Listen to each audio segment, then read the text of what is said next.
Order, order. Welcome back to the afternoon to the HS2 Select Committee. We have Coventry City Council versus HS2, who have been deep in negotiation. Do you want to update us, Mr. Mould? Yes, thank you very much. We have been greatly assisted by the time that the committee has allowed us to complete our discussions outside in the corridor, and as a result, the promoter is able to give assurances on three matters, and it may help if I read those assurances into the record. The first of them is in relation to construction and workforce traffic impacts, and it's in the following terms. Firstly, the promoter will complete the ongoing traffic assessment of the impact of construction traffic generated by the proposed scheme on the following junctions.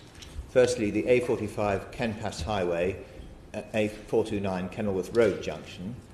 Secondly, the A46 Kenilworth Bypass Stoneleigh Road junction.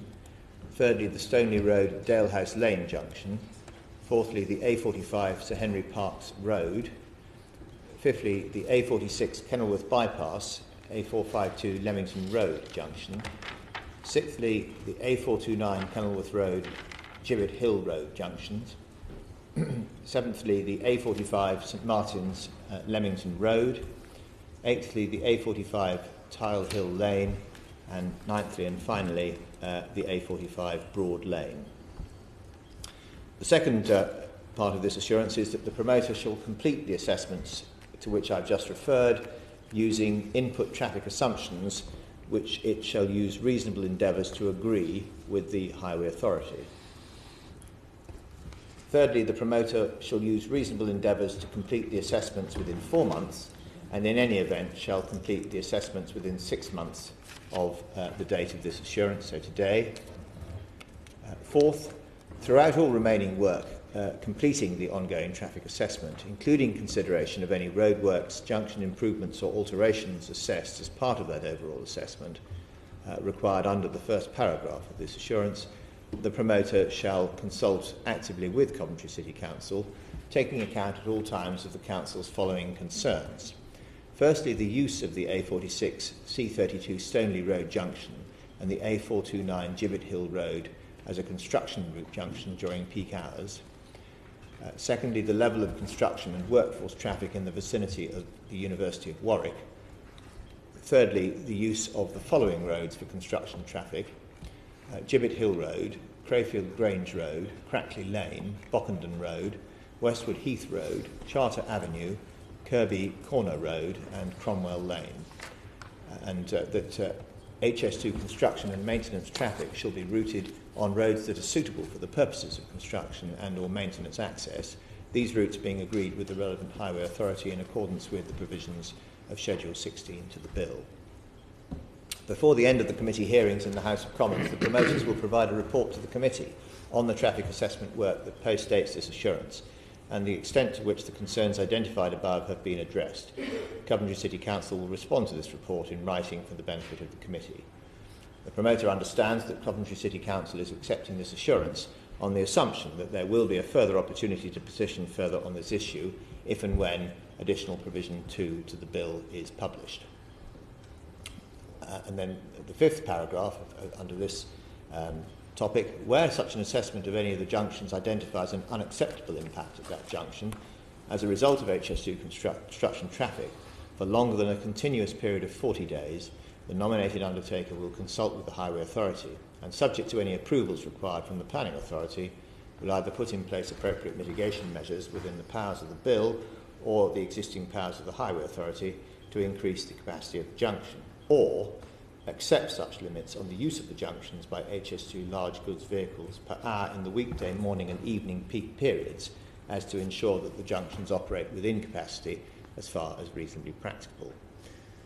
And then the promoter will require the nominated undertaker to appropriately regulate the flow of construction large goods vehicles during the weekday morning peak and evening peak hours, and at other times when major local events are held, so far as reasonably practical, and to seek to agree these dates and times with the Highway Authority, And finally, under this topic, the nominated undertaker must use reasonable endeavours to ensure that any interruption or disruption or reduction in the existing level of service afforded to cyclists and pedestrians provided by the existing or realigned A429 Kenilworth Road, including off-carriageway cycle routes, as a result of HS2, is minimised. The next assurance relates to rail services, and it's as follows. 1. The Secretary of State will require the nominated undertaker, as part of the detailed design of the proposed works at Euston Station, to provide a detailed assessment of the impact of those works on the capacity of the station to handle train services on the West Coast Main Line, including to and from Coventry Station, both during and following their completion, and to share the findings of the assessment with Coventry City Council and the West Midlands Integrated Transport Authority. 2. The Secretary of State will require the nominated undertaker to engage with Coventry City Council and the West Midlands Integrated Transport Authority on proposed measures to minimise, so far as reasonably practicable, adverse effects on the availability of platforms for and the number, frequency and reliability of such train services during construction, whilst ensuring the timely and economic delivery of the railway. 3. The Secretary of State can give an assurance that the key processes of network planning led by Network Rail and franchise specification led by the Secretary of State, which are key to the development of post-HS2 train services, will be structured in a way that informs and consults Coventry City Council and the West Midlands Integrated Transport Authority, and that their views and priorities will be taken into account, including in respect of economic impacts on Coventry which arise from a reduction in direct long-distance rail connectivity. Firstly, the planned Network Rail study for the West Coast Main Line corridor will provide a structured opportunity for local authorities along the route, including Coventry City Council and the West Midlands Integrated Transport Authority, to feed in their views on future demand and the priorities of their communities and regions. The impact of HS2 on wider rail services and economic growth will be key to this process of option development and assessment. Network Rail will work closely with other rail industry partners and the West Midlands Integrated Transport Authority to undertake this study. Network Rail will also consult with Coventry City Council at an early stage in the work to ensure that its priorities and all relevant evidence are considered as options, are identified and tested in this study. The range of outputs and choices will be identified in the course of that study. Network Rail will take account of the Secretary of State's published aims for future service patterns following the opening of HS2, including the aim that all towns and cities which currently have a direct service to London will retain broadly comparable or better services once HS2 is completed. Options for investment or services that are identified and assessed in the Network Rail work will be consulted on once the work has reached draft conclusions, and the views of Coventry City Council will be taken into account as a final Network Rail report is produced. This work will generate strategic options for the best overall use of rail capacity on the West Coast Main Line and HS2 after Phase 1 commences operations.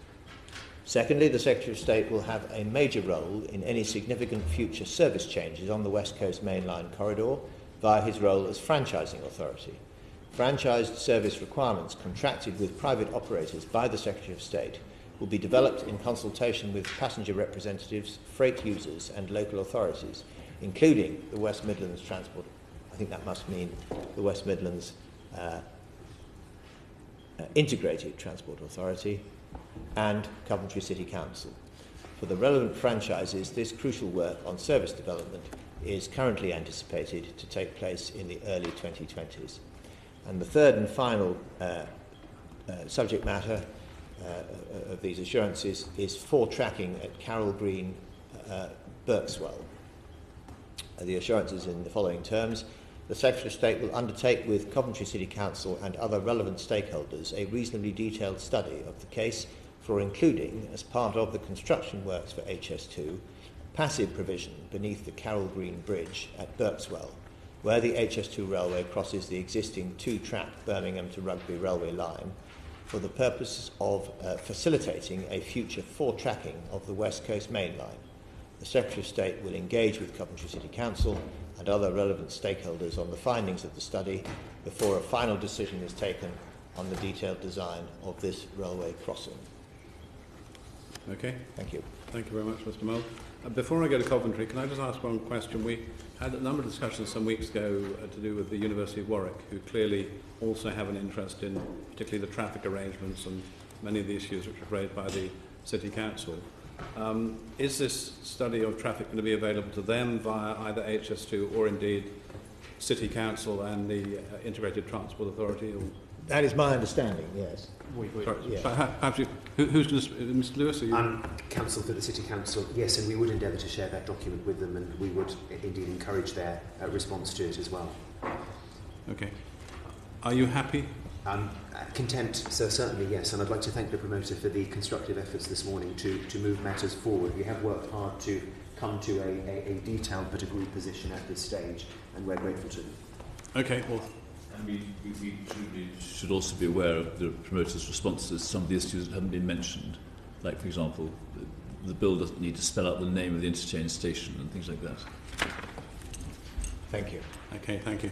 But before we finish with Mr. Mull, we're finished with the Coventry, if that's fine. You were going to just explain a little bit more how some of the petitioners in Phase 2 have become petitioners in Phase 1. What the scope of that is. Yes. Is that something you could do now, Mr. Mould? Or? Indeed so, yes. Thank you very much. Very, very briefly. As the committee knows, and as petitioners will be aware, on Monday next week, and for, I think, the majority of next week, the committee will be hearing petitioners who are raising issues in relation to Phase 2. Recently, Sir, you gave some helpful guidance on the approach that the committee intends to adopt in relation to hearing those petitions. It may be helpful if I explain now, very briefly, in the light of your guidance, how we intend to proceed, just to see that that is what you're expecting from us, and with a view to informing petitioners in advance of their coming down to London for the hearings. So at the start of the hearings on Monday, the Promoters' Council will briefly outline the announcements that have been made in relation to Phase 2, originally in January of 2013, and then in relation to the consultation on the Phase 2 route that began in July. We will also briefly outline the discretionary exceptional hardship compensation scheme that has been introduced in relation to Phase 2. That began in July of 2013 and coincided with the consultation. We will also touch on the consultation announced during the latter part of last year in relation to the potential safeguarding of a line between Fradley and Crewe. That consultation is yet to be completed. We will then provide a brief explanation of a number of clauses in the bill which I think are of direct interest to Phase 2 petitioners, that is to say sections 48 and 50 to 52. We will seek to explain the effect of those clauses in law, and also seek to explain what their practical use and effect is expected to be. We do not intend to respond to points of objection raised by Phase 2 petitioners in their petitions on the potential Phase 2 route. And our reason for that are these. The Phase 2 route is outside the scope of this bill, which of course is concerned with Phase 1, and there is no announced published route for Phase 2 in any event. And we understand that from the announcement that you made on the 10th of February that the committee wishes to make clear to petitioners the same point, that the committee does not have a Phase 2 bill before it, save for those clauses that I have drawn attention to.